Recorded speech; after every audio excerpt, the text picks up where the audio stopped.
नमस्कार. मी सुनीता भुईकर मुलांच्या आयुष्यावर बोलू काही याविषयी बोलणार आहोत. मी मागच्या व्हिडिओमध्ये सांगितलं होतं की मुलांचा पाया कसा मजबूत केला पाहिजे. तर आज आपण मुलांच्या मनामध्ये आत्मविश्वास निर्माण करणं खूप गरजेचं आहे आणि ते कर्तव्य आपलं पालकांचंच आहे. ते कसं? तर बघा, आपण मुलांसाठी शाळा निवडतो. सर्वात बेस्ट की बेस्ट शाळा आपण मुलांसाठी निवडतो. आपण स्वतः रात्रंदिवसभर काम करतो, पण मुलग्याला चांगल्या शाळेमध्ये घालतो. मग फक्त काम करून मुलांना शाळेत घातलं म्हणजे झालं का? सर्व काही शाळेवर सोपवलं म्हणजे झालं का? त्यातून तुमचा मुलगा घडतो का? तर आपण मुलांच्यावर किती लक्ष देतो, आपल्या मुलांच्यामध्ये आत्मविश्वास किती निर्माण करतो ह्यावर अवलंबून आहे. जर तुम्ही मुलांच्यामध्ये आत्मविश्वास निर्माण केला तर मूल कधीही थांबू शकत नाही किंवा ते कोणत्याही परिस्थितीला सामोरे जाऊ शकतो. कशामुळे? तर एका आत्मविश्वासामुळे.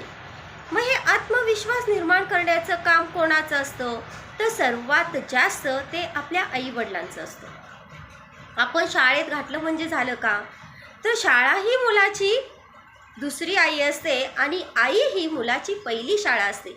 आणि त्या पहिल्या शाळेतूनच मूल आपलं दुसऱ्या शाळेत जात असतं, म्हणजे दुसऱ्या आईकडे जात असतं.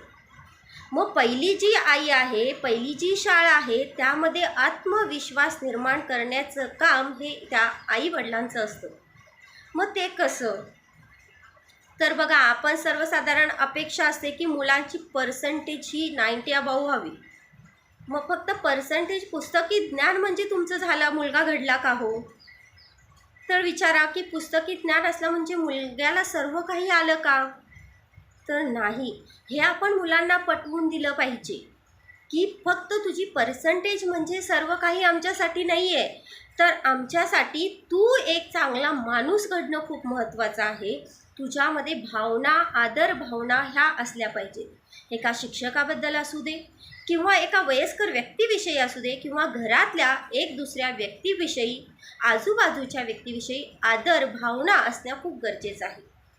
मग फक्त पुस्तकी ज्ञानावर फोकस न ठेवता मुलांना सर्व गुण संपन्न कसं करता येईल याकडे आपण लक्ष दिलं पाहिजे. आणि सर्वप्रथम त्यामध्ये आत्मविश्वास निर्माण करणं खूप गरजेचं आहे. फॉर एक्झाम्पल बघा, मूल ज्यावेळी एक्झाम होते, ज्यावेळी रिझल्ट लागतो, त्यावेळी तो मार्क्स सांगतो. कमी मार्क्स पडलं तर सांगण्यासाठी घाबरतो, कारण त्याला माहीत असतं की कमी मार्क्स पडले तर नक्कीच आपल्याला घरामध्ये ओरडणार. कारण ह्याला स्वतःच त्याला मुळात माहीत असतं की आपले आईवडील आता कमी मार्क्स मिळाले म्हणून आपल्याला फटके हे देणारच किंवा ओरडणार. तर मग ज्यावेळी तुमचा मूल मार्क्स घेऊन येतो त्यावेळी तुम्ही त्याला न ओरडता तुम्ही त्याला शाबासकी द्या. म्हणजे त्याला 5 मार्क्स पडले, 7 मार्क्स पडले, तर तुम्ही त्याला म्हणा, अरे वा, छान मार्क्स पडलेत ह्यावेळी तुला. याच्यापेक्षा जास्त अभ्यास केलास तर तुला आणखीन जास्त मार्क्स पडू शकतात. म्हणजे तितकी ॲबिलिटी तुझ्यामध्ये आता निर्माण होत आहे. हे तुम्ही त्याच्यासमोर ज्यावेळी बोलाल त्यावेळी त्याला हौस येईल की अभ्यास, खरंच कॉन्फिडन्स वाढेल त्याचा. खरंच आपण नक्कीच पुढच्या एक्झामला ह्याच्यापेक्षा मार्क्स मागवू शकतो. कारण तसं आपली आई म्हणते, आपले वडील म्हणतायत, अरे वा, छान मार्क्स पडलेत, याच्यापेक्षा जास्त अभ्यास केला तर जास्त मिळतील. मग हे ज्यावेळी त्याला वाटेल, तुम्ही ज्यावेळी त्याला तसं म्हणाल त्यावेळी त्याच्यामध्ये ती भावना निर्माण होईल आणि नक्कीच तो त्या पद्धतीने अभ्यास करायला लागेल. पण तुम्ही फक्त मुलांना पर्सेंटेजवरच फोकस न करता त्याच्या मनामध्ये, त्याच्या शरीरामध्ये कोणता गुण दडलेला आहे हे शोधणं खूप गरजेचं आहे. म्हणजे ज्यावेळी देवानं प्रत्येकाला जन्माला घातलं त्यावेळी प्रत्येकामध्ये एक कला, एक कौशल्य त्याने दिलेलं आहे. हे कौशल्य आपण बाहेर काढणं खूप गरजेचं आहे. ज्यावेळी तुमच्या मुलामधील कौशल्य तुम्हाला समजेल त्यावेळी तुमचा मूल नक्कीच पुढे जाईल. फॉर एक्झाम्पल मी तुम्हाला एक छोटीशी गोष्ट सांगते, एडिसनची. कोणी ऐकलं असेल, कुणाला माहीत नसेल तर मी सांगते की एक हा एडिसनची गोष्ट आहे. जो आपण ह्या लक्क प्रकाशामध्ये बसलोय, हा लक्क प्रकाश कुणामुळे निर्माण झाला? तर एका एडिसनमुळे निर्माण झाला. मग हा एडिसन होते कोण? तर ह्यांची लहानपणाची गोष्ट आहे.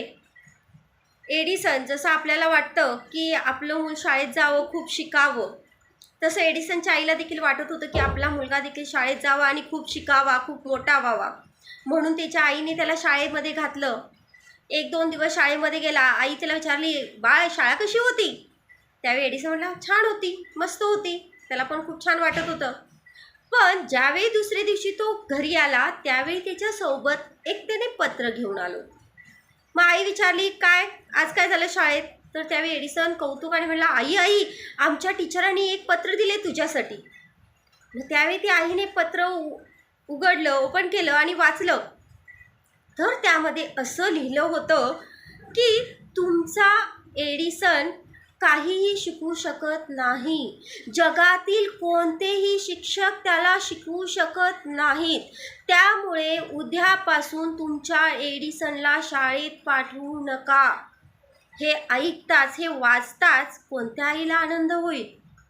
हे ऐकताच तिच्या डोळ्यातून अश्रू ओघळणार. तेवढ्यात एडिसन म्हणतो, आई काय झालं? आमच्या टीचरांनी असं काय लिहिलंय?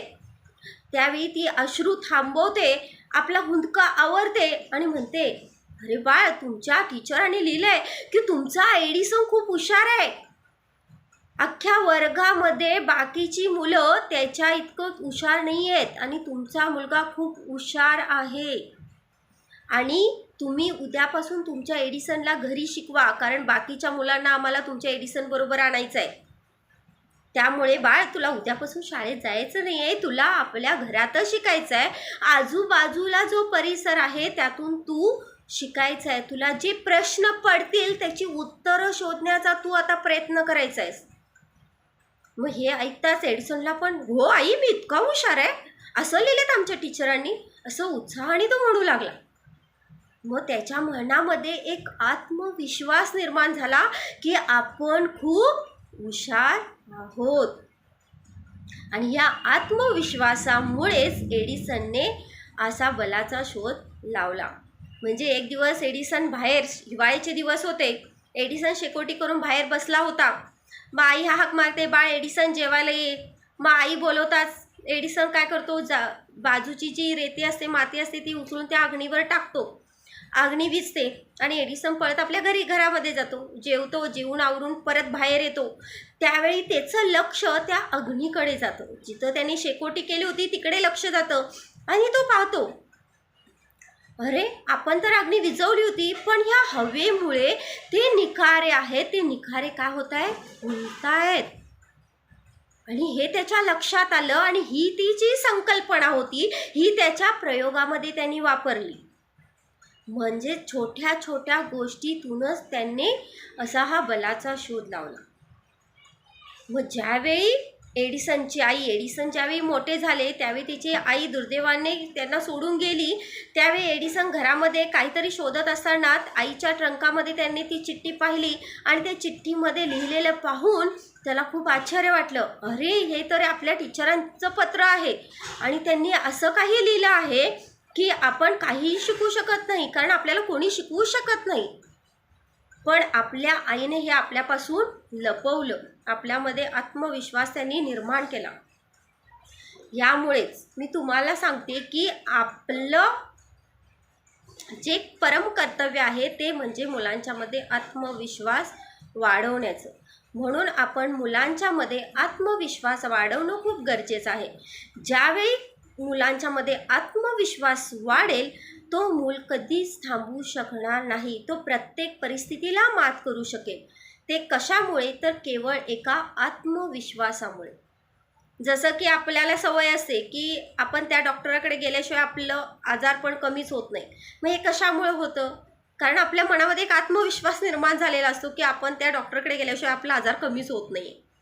मग हे मुलांचं देखील असंच असतं की त्यांच्या मनामध्ये ज्यावेळी तुम्ही आत्मविश्वास निर्माण कराल त्याच वेळी तुमचं मूल पुढं जाऊ शकेल. त्यामुळं तुम्ही प्रत्येकाला दोष न देता मुलांच्यामध्ये आत्मविश्वास निर्माण करण्याकडे लक्ष द्या.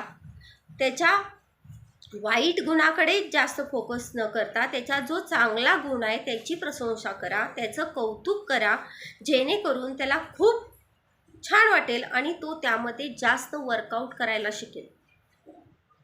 इतकंच मला आजच्या आपल्या व्हिडिओमधून सांगायचं होतं.